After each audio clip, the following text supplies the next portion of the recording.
What's up, everybody? Rob Cash is on the set.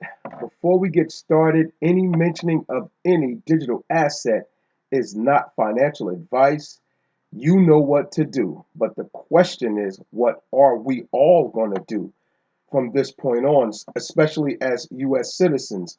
And we might as well get straight to I'm not going to say the meat and potatoes. Let's just get straight to the Brussels sprouts, cabbage, and whatever. Well, no, actually, I like cabbage. Whatever nasty meal you can think of you don't like, that's what we're getting to. But however, we're going to have to eat it in order to stay healthy and staying in the know of what's going on. Now, it says here Binance to stop serving U.S. traders following announcement of U.S. dedicated platform.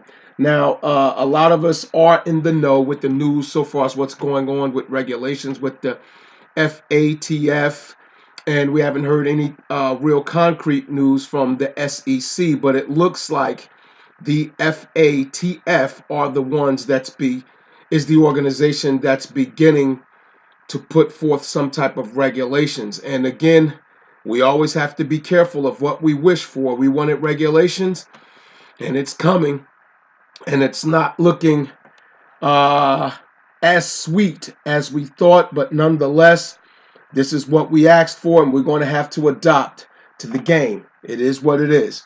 Now, I'm going to read some of the article verbatim, and I'm going to get into my personal, I guess, opinions of what's going on here, and just share with you with my experience today with trying to figure out what type of methods or things we can do to be able to continue to grasp onto some assets that might not be available to us. So I'm going to start with the article here. Major crypto exchange Binance announced June 14th that it has updated its terms of use, which notably includes a restriction of service to United States-based individual and corporate traders. The restriction follows yesterday's news that the company is launching a separate, fully regulated fiat to crypto platform for the U.S. market. Now it says here, after 90 days effective on September the 12th, 2019 of this year, users who are not in accordance with Binance terms of use will continue to have access to their wallets and funds, but will no longer be able to trade or deposit on Binance.com. Now, so if you're registered with them in KYC and things of that nature, and they do know you as a customer and what region you're from, basically, to put it simply, you will not be able to reap the benefits of what you're used to on their exchange. However, if you're just registered through an email, you should be able to conduct trades and things of that.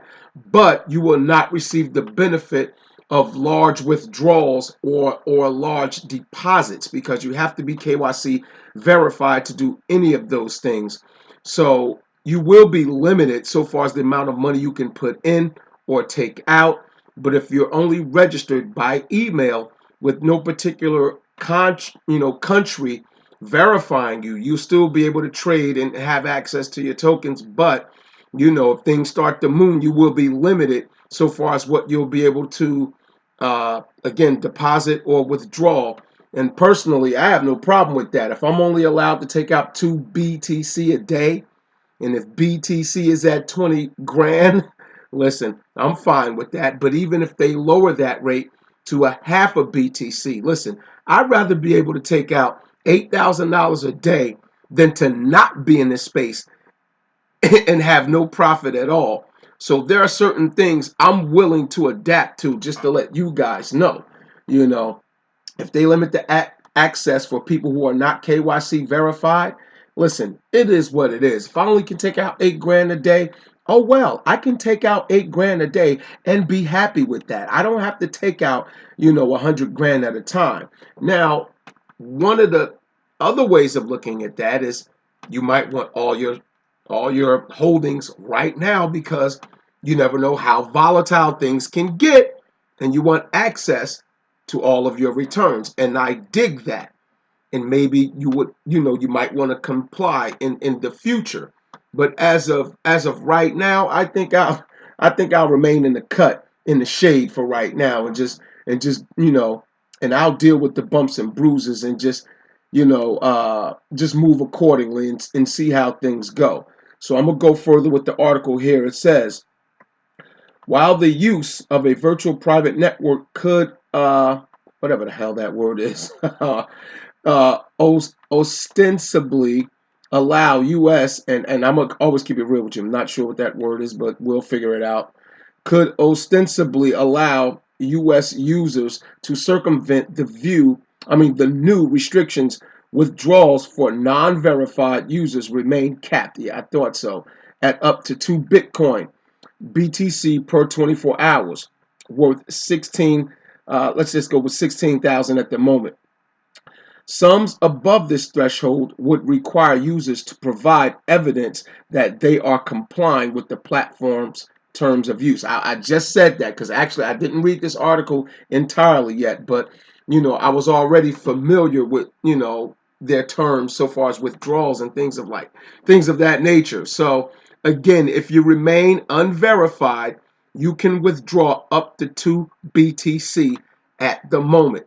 If the price should rise on BTC, I don't know if they would keep that same margin. I don't know. So only time will tell.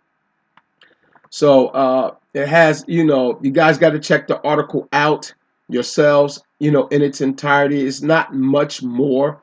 I guess we could check it out here. Let's just see. Earlier this month, it was reported that the decentralized exchange DEX developed by Binance will use geo-blocking to restrict website access to users in 29 countries, including the US. So if you think you're going to get away by using the decentralized exchange, you can forget that, because they're going to have a geo-blocking restriction. So, and it looks like you're going to have to verify if you use the decentralized exchange. So there's no escaping this. And the reason why I know that as well, I went on to a couple of my mobile wallets, and some of them have an online function as well, like coinpayments.com. I use that wallet, on my mobile device, and I also go into it on the laptop. And I opened it up today just to see, what was going on, and it actually asked me to verify myself. Now, it didn't ask for any particular documents. It asked for my name and address and things of that nature.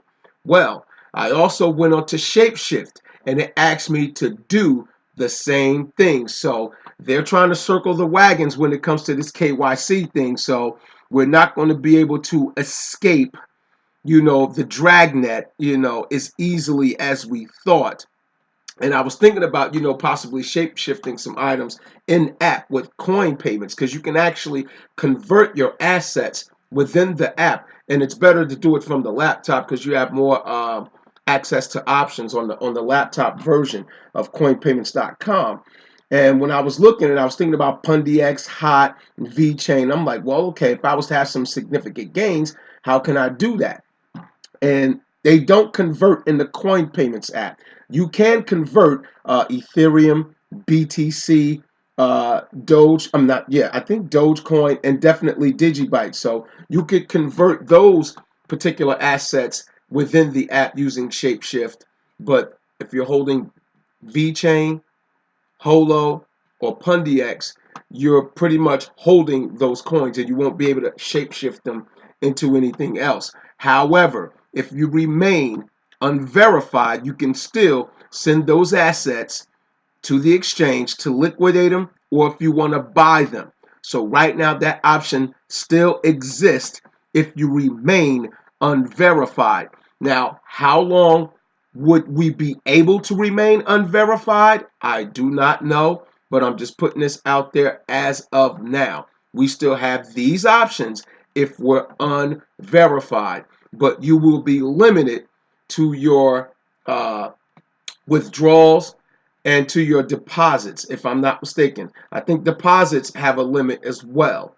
So keep in mind, you will be limited with your deposits and your withdrawals, but you'll still be able to trade your other altcoins. Okay, so those are the options for now. So I just wanted to throw this quick video up. So we're still good. And remember, check the link in the article so you can get a firm reading for yourselves. And then you can do further research, to see what other avenues you may have that I might have missed. And please share with me. This is about each one teaching one. Just because I'm making a YouTube video does not mean I know more than you.